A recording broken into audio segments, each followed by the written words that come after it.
If you can keep your head when all about you are losing theirs and blaming it on you. If you can meet with triumph and disaster and treat those two impostors just the same. If you can force your heart and nerve and sinew to serve your turn long after they are gone. Yours is the earth and everything that is in it, and which is more. You'll be a man, my son. Good day, I hope you're well. My name is Veliswatia, and today I'd like to talk about the very important topic of resilience. The ability to get up and go at it again is what sets resilient people apart. Life is difficult. It can be said to be a battle because hardships and difficulty are never too far from us. Resilient people accept these terms. It's going to be hard, it's going to be difficult, but I keep moving forward. Learning can be hard, it can be painful, which is why a lot of people avoid learning. Resilient people never see the situation that is going to be the easiest, but they see the situation that is going to serve them the best, no matter how difficult. And so today I'd like to share a few points of how you can gain more resilience. But before I get onto that, please do the right things, like, share, and subscribe to this channel for more awesome content. Let's get into those points. The first point is challenge yourself. It has long since come to my attention that people of accomplishment rarely sit back and let things happen to them. They went out and happened to things. That's by Leonardo da Vinci. You have to accept that we all experience fear, but we get to decide how much we let it define us. To be resilient, you have to be willing. You have to be willing to go towards the challenge. You have to be willing to go towards the fear. Your resilience can be found in your will. Don't wait for the challenge to come towards you. Don't wish the challenge wasn't there. Don't hide away from the challenge, but go towards it. A lot of our fear is an indication of our lack of experience. You have to be willing to be scared. You have to be willing to be uncomfortable. You have to accept that you're not going to know everything immediately. That is why you challenge yourself, so you can overcome that, so that you can change that. You have to step forward. That's how things are done. Don't choose comfort, choose the challenge. You want to create in yourself a person of experience. When difficulty comes, you don't want to be overwhelmed by panic, but you want to be calmed by experience. You don't want to panic for too long, but you want to come back into yourself and remember that I have experience to rely on. You don't get this ability to be calm if you forever run away from a challenge, but you get this experience when you meet challenge. Decide on a goal or a mission, something to push yourself towards. This goal or mission has to be both challenging and inspiring. It has to be challenging because it has to force you to become better. It has to be inspiring because it has to keep you moving forward. Life is a battle and you must meet it. That's how you get to know who you are. You don't get to know who you are from your safe cocoon, but you find yourself in the field of life. So get out of your own way and let your stronger self emerge. The second point is your focus or your attention. Your attention is a gift. Don't just give it away. A great part of our reality is created by our focus. We may think our reality is the overall reality of the world, but it's actually the reality of our focus. Focus on the negative aspect of life and that becomes your reality. Move away your attention from that and automatically that becomes a smaller part of your reality. If you've ever been met by a great challenge and tried to fix it in a number of ways only to be met with failure over and over again, then you know how that feedback can strain your confidence. Resilient people know how difficult it is to keep moving forward when your confidence is highly strained. They don't avoid challenges. They're just highly observant of how long they can allow themselves and their confidence to be strained. When your confidence is highly strained, it can negatively affect everything. So you have to pay attention, or you have to focus to how long you can allow yourself to be strained. Sometimes you might have to shift your focus on something else that can empower you, that can recharge you. When you're feeling back in your power and feeling highly recharged, then go back to the challenge. You have to know when to shift your focus. Otherwise, you are going to create a situation where you are stuck. You may be physically moving, but mentally and emotionally you are stuck. When you are stuck in that position, you're of no help to anyone.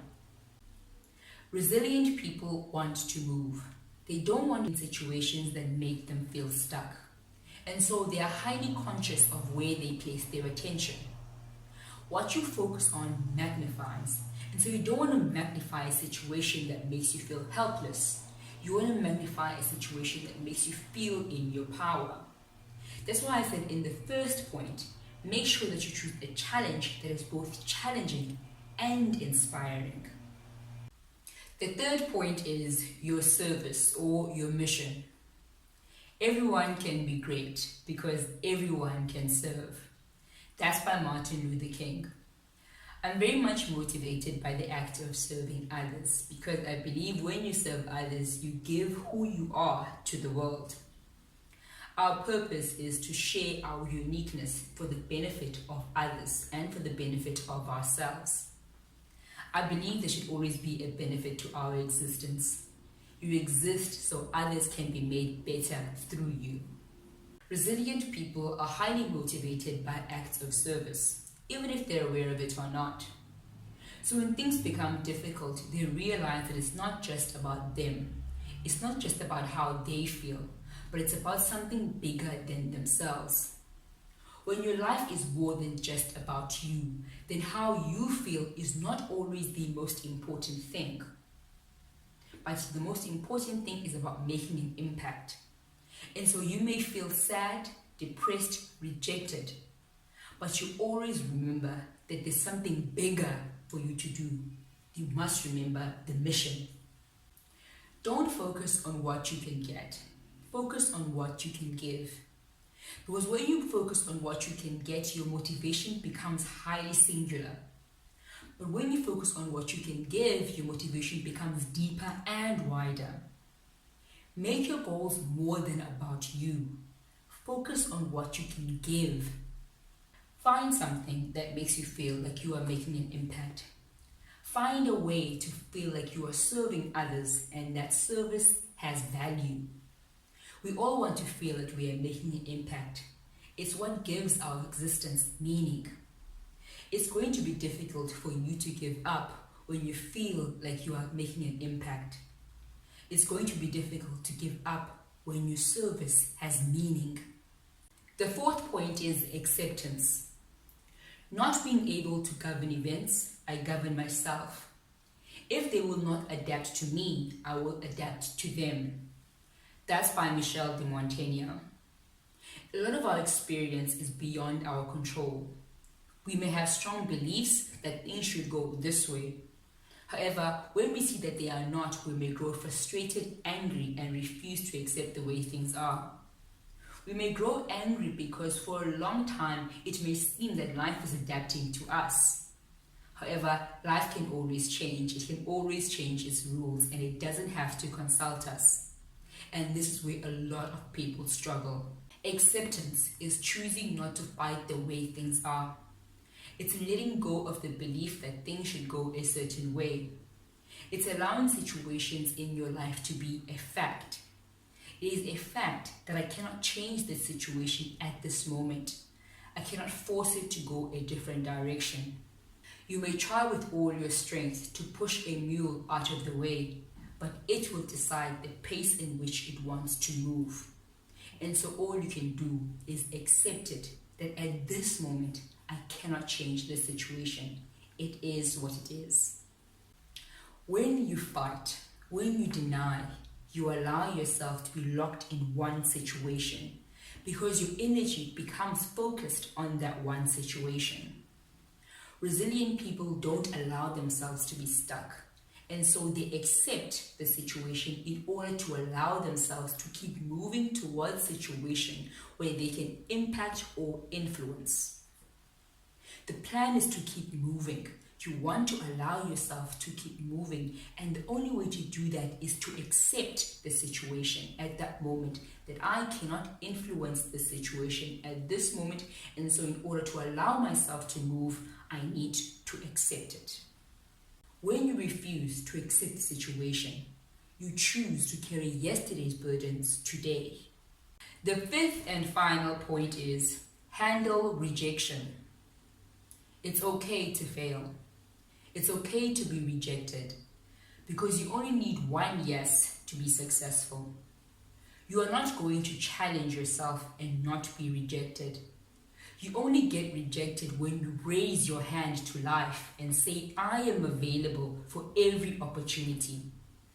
You are not going to be rejected if you never raise your hand to life, if you never say, I am present. Yes, you will be safe from rejection if you never raise your hand, but you will also be absent from growth.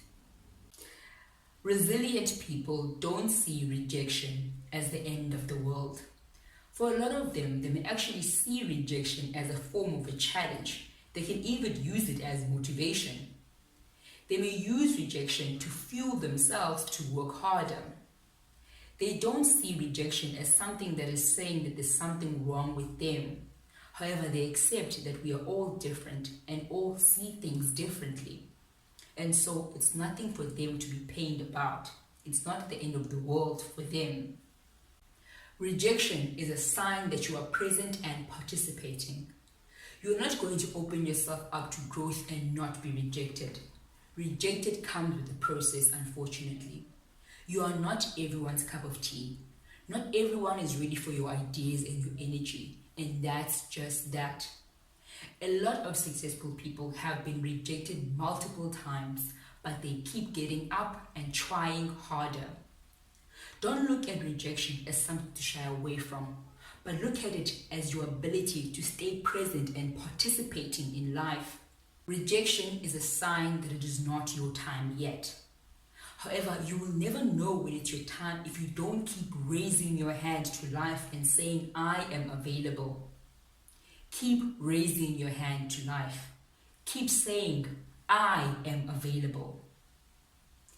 And that's it. I hope you found good value in this video. If you found value in this video, please do the right things like share and subscribe to this channel for more awesome content. I am Veliswa Dia, and I thank you for your time.